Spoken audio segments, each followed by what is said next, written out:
Hey there, listeners.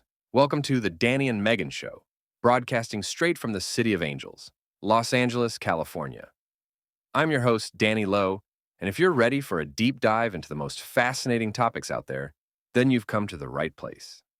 Every week, we bring you the best of what's happening around the world, from trending stories to the latest in entertainment and everything in between. We're here to give you the scoop on the stuff that's worth your time. Whether you're passionate about books, obsessed with the latest must-see films, or trying to keep up with breaking news that's changing the game, you'll find it all right here with us. And of course, I'm not flying solo. Though I'm holding down the fort right now, my amazing co-host Megan Stewart will be joining me soon.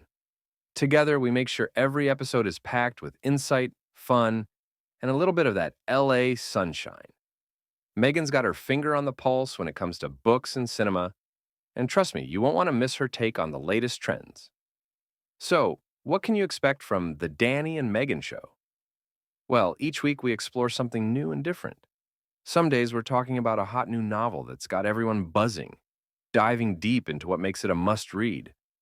Other times, we're breaking down a blockbuster movie, whether it's dominating the box office or pushing the boundaries of storytelling.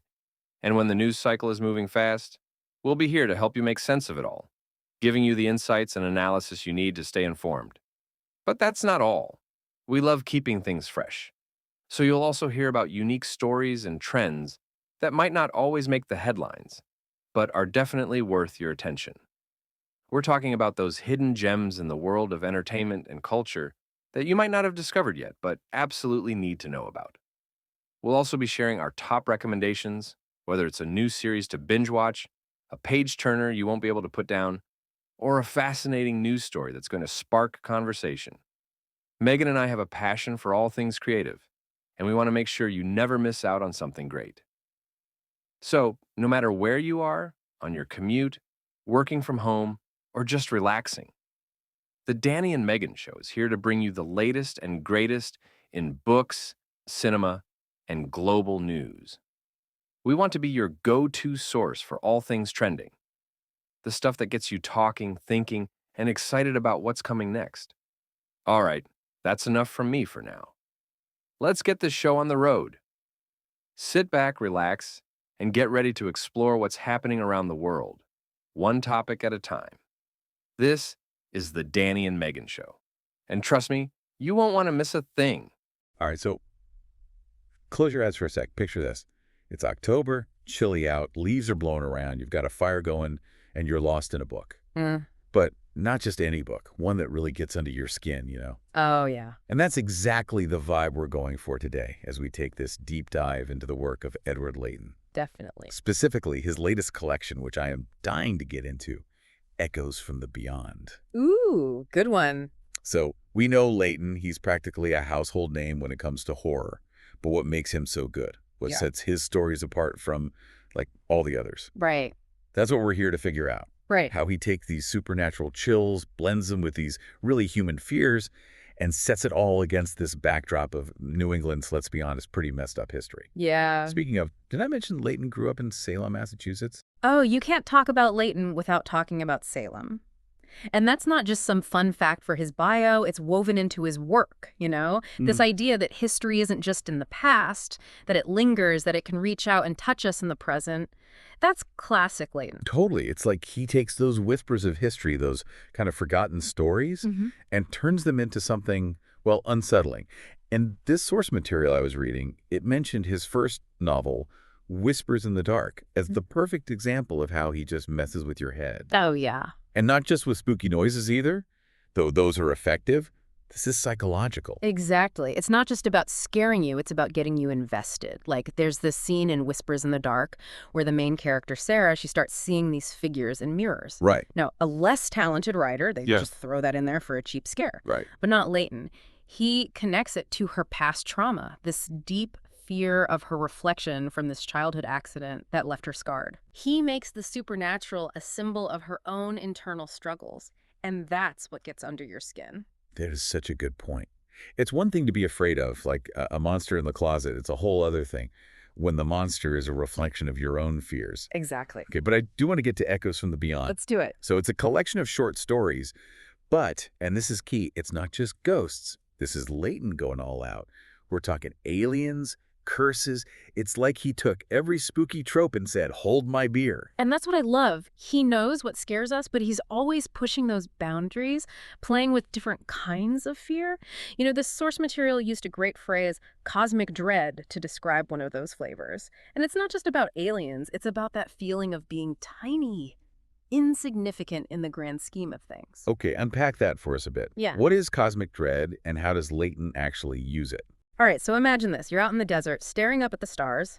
Beautiful, right? But there's also this creeping sense of awe, almost too much awe. Like we are just this tiny speck in this vast and kind of indifferent universe. Now, take that feeling and put it into a horror story. Suddenly the monsters aren't under your bed. They're out there in the void looking down at us, and they don't even care.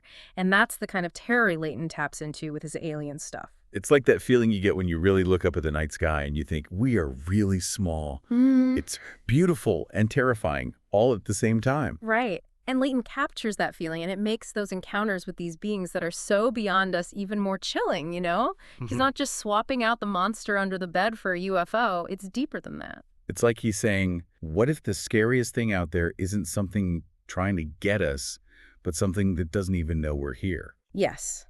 And that lack of awareness, that indifference, that can be even scarier than something that means to do harm. But speaking of meaning to do harm, we have to get to another flavor of fear, witchcraft. Oh, yeah. And not just your typical, witches with pointy hats. This is old school primal stuff, like the kind of stuff that makes you afraid of saying the wrong thing, like words themselves have power. It's the fear of the unknown, the power that is maybe hidden right under the surface of things, And we have to mention it again, Salem. Leighton grew up surrounded by that history, but it's like he goes beyond just the witch trials and into this deeper folklore, into these whispers of magic that linger in the trees and the fog. It's real, and that's what gets to you. It's one thing to read about curses. It's another to feel like you could wander into the woods behind your house and stumble onto some ritual gone wrong. And that brings us to what might be the most out there thing in Leighton's bag of tricks, the multidimensional hauntings. Now that is where he lets his imagination run wild. This isn't just ghosts. This is playing with the idea that reality itself can come undone.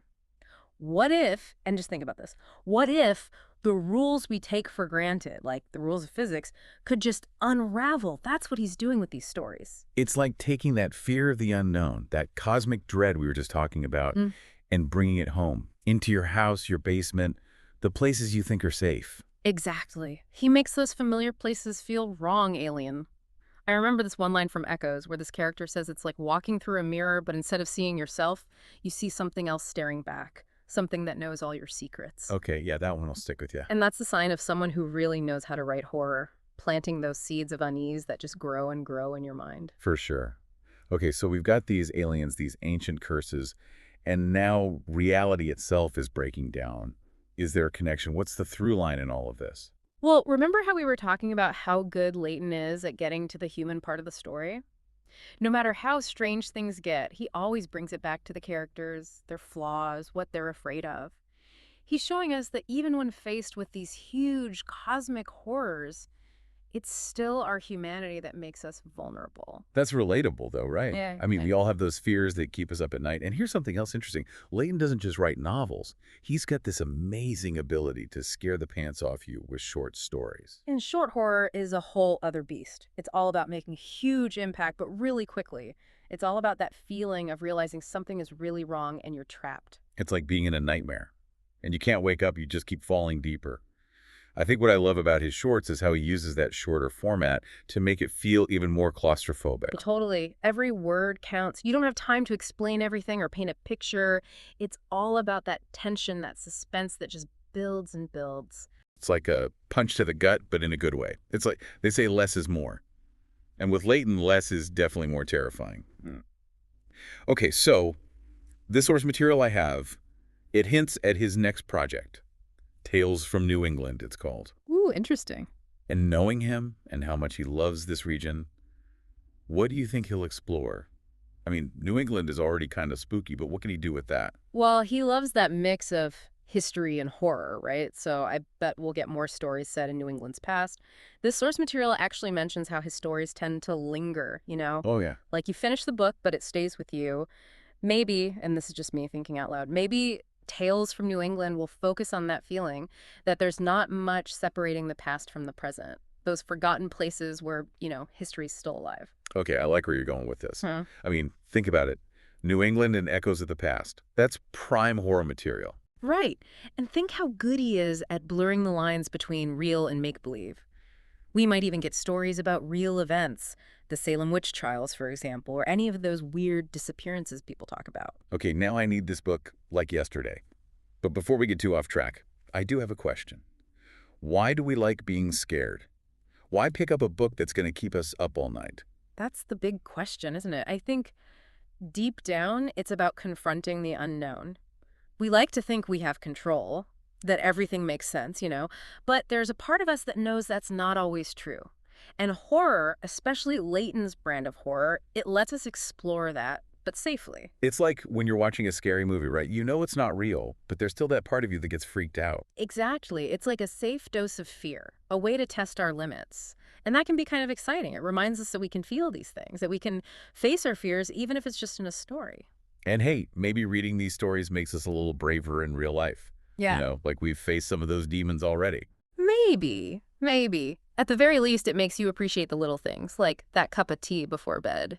Sounds pretty good after a deep dive into a Leighton book. I'll say. Well, I think we've wandered through the dark corners of Edward Leighton's mind for long enough today. And hey, if you're feeling a little uneasy, that's the mark of a good horror writer, right? Until next time, keep the lights on, and remember, sometimes the scariest monsters are the ones we create ourselves. Thank you for tuning in to the Danny and Megan Show. We hope you enjoyed today's episode and found our discussions insightful and entertaining. If you did, be sure to hit that subscribe button, like this video, and share our content with your friends. Don't forget to check the links in the description for more resources related to this episode. We're back every day with fresh topics, exciting recommendations, and the latest trends in books, cinema, and news. Stay tuned for more engaging content, and we can't wait to share our next adventure with you. Until next time, keep exploring and stay curious.